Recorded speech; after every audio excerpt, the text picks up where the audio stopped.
watching 48 Fastcast.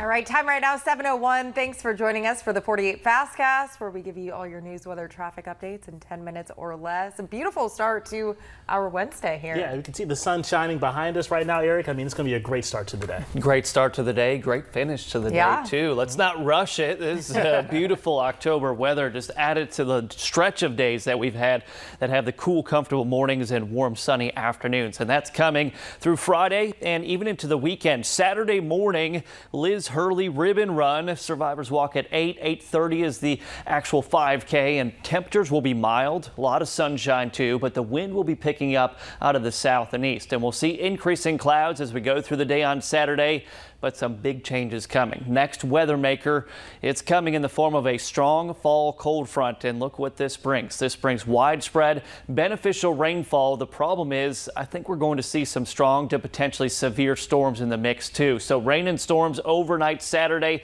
into Sunday. Parts of the day on Sunday will be dodging some heavy rainfall. We'll have more updates on the timing and impacts of that strong fall cold front coming up over the next couple of days. 1/2 inch to 2 inches of rainfall. That's the good news with the cold front. We got a little bit of patchy fog, but not too impactful for that morning commute. This is your 48 First Alert Road Report, sponsored by Bankston Motorhomes. A traffic update for you, slowing down there on 565 by Otoda Field going eastbound. 2 accidents on 431. We're going to take you into areas of 431 just by Miller Lane. This is just north of 431 Old Highway, and that will slow you down if you're coming out of Owens Crossroads. Go south to New Hope. By on Main Drive there, you're starting to get a little bit of slowdown there at the 431 intersection. That will affect your drive from New Hope to Huntsville, and your drive times show that now. All the way up to 30 minutes from New Hope to Huntsville, and Arab coming up north of Huntsville take you about 43 minutes here this morning. Gina? Thank you, Jeff. Priceville police officer Gary Chapman may have his job back, but the legal battle is far from over. His attorney says they still plan to sue the city for $10 million. Chapman was fired after a chase involving suspect Archie Hale. That chase ended in a crash that killed 17-year-old Tristan Hollis and 3 other teens were injured in. Now, even though Chapman has his job back, Priceville City Council maintains he violated the department's chase policy by not factoring in the safety of bystanders. That led to a 10-day suspension for him. Chapman's attorney, Scott Morrow, is not happy with that decision. We're going to sue the city because they terminated him when they shouldn't have, and then now they're disparaging him, and they're causing him emotional pain and suffering. They're ruining his reputation. Will League is an attorney representing several of the injured teens. He says Chapman's 11 prior pursuits may still open the door to not only a lawsuit against Chapman, but the city as well. What oversight training prior to this incident and after those 11 previous chases was given to this officer? Was he rewarded for these chases? They wanted him to chase people. They encouraged him to chase people. League says if the department encouraged cross-jurisdiction chases, it could be held liable. Morrow maintains that Chapman cannot be held responsible. Also this morning, a man accused of rape in Lauderdale County has applied for youthful offender status. 22-year-old Michael Johnson is accused of raping a girl when she was under the age of 16. He was 20 at the time. Youthful offender status is available in Alabama to anyone who's less than 21 years old when the alleged crime occurred. If granted, the court documents in this case would be sealed, and the maximum sentence Johnson could receive would be 3 years. Our partners at the Times Daily report that his next hearing for this is set for December 9th. Now to a 48 News update. The man shot on Hilltop Terrace in North Huntsville last Friday has died.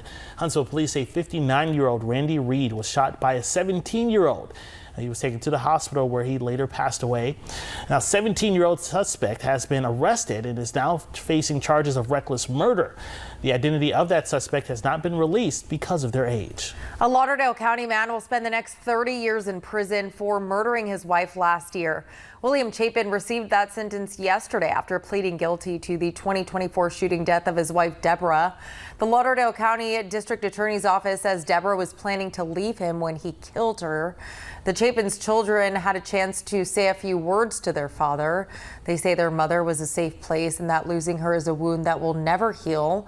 Our crew who was in that courtroom said it did not appear that Chapin was remorseful while his children were speaking. Well, still to come, a new budget for the city of Athens has gone into effect. How it will impact the police department.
Well, budget season has just wrapped up in several cities across our area as leaders finalized new fiscal year budgets. Yeah, in Athens, the new budget went into effect this month. It includes money to hire more police officers. Chief Anthony Presnell told us it's simple math.